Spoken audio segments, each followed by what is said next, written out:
Vriende, goeiemôre. Ons is by Koffiekuier nommer 1000. Dit is lekker om saam met jou weer vanoggend te kan kuier, waar ons 'n bietjie verder gesels oor ons teks uit Jesaja 35. Vriende, wat jy ook al die res van jou vakansietyd en hier oor Kerstyd doen, mag dit goed wees vir jou, mag jy tyd saam met familie en vriende spandeer, hopelik, maar selfs as jy op jou eie is, kies daardie vreugde om in God se teenwoordigheid te wees. En natuurlik, geniet jou koffie, mooi loop, ons kuier weer in die nuwe jaar saam.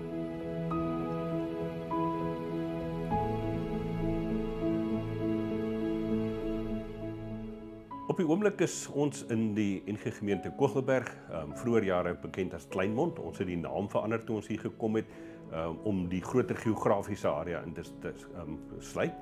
Die gemeente is in die pragtigste plek. Ek sê altyd, ons bly in die voorportaal van die hemel, want hier in die fynbos, tussen die berg en die see, kan 'n ou regtig mens wees.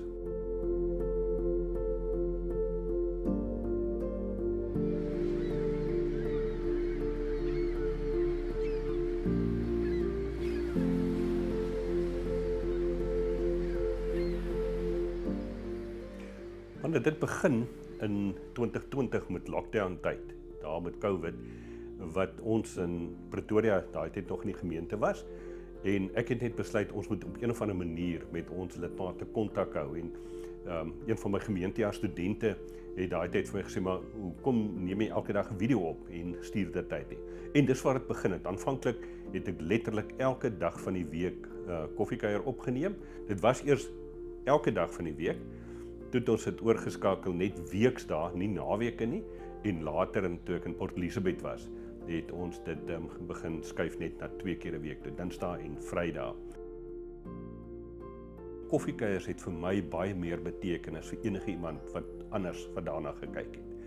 My eie reis saam met die Here deur sy woord, my eie emosionele well-being, veral daar in die COVID tyd, maar ook daarna, was vir my 'n anker in my lewe, wat regtig my vasgehou het om te sê, hier's 'n ritme, hier's 'n ding wat 'n ou doen wat betekenisvol is, al is dit vir 1 of 2 mense, maar vir myself.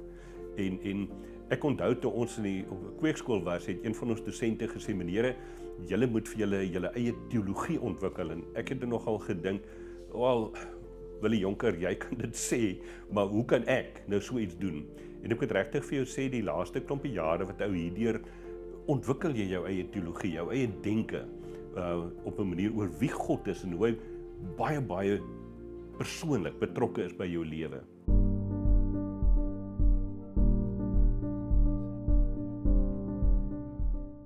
Die wonderlikste vir my is dat ek 'n gesprek gehad het so omtrent 2 maande terug met 'n swart dame uit Limpopo uit, wat die mooiste Afrikaans praat, wat gesê het, sy het iewerster op koffiekuier op YouTube afgekom, en die aand seker omtrent 1 uur en 'n half met my oor die telefoon gepraat het, en vir my haar lewensverhaal vertel het. Nou wil ek baie eerlik sê, wat is die kanse dat ek en hierdie vrou sou kon connect, as dit nie vir hierdie ding was nie. Toe ek na COVID nou half na normaal toe, die lewe weer begin terugkeer het, toe ons nog in Oeverkruin in Pretoria was, het ek by geleentheid in 'n bestuursgesprek saam met ons bestuursraad, het ek vir ons kerkraadslede gesê, ek gaan nou klaarmaak met die koffiekuiers, want die tyd daarvoor is nou verby. En die kerkraad het daardie tyd vir my gesê, jy kan nie hiermee ophou nie. Dit word nou deel van jou pligstaat, nie amptelik, maar dit word deel van jou werk, want in die uur, min of meer wat jy per dag spandeer aan koffiekuiers, bereik jy mense se lewens op 'n vlak wat jy nooit one-on-one sou kon bereik nie. En natuurlik, 'n mens kan nie alles net op 'n sosiale media platform doen nie. Daar's gesprekke, daar's verhoudinge wat 1 tot 1 moet plaasvind. Maar die tyd wat 'n ou hier in hierdie tipe van bediening invest, maak 'n enorme verskil ook in 'n klomp mense se lewens. En ek dink dis die les wat die kerk moet leer daai ook, om te sê, ons moenie die tegnologie en ontwikkeling sien as 'n bedreiging nie.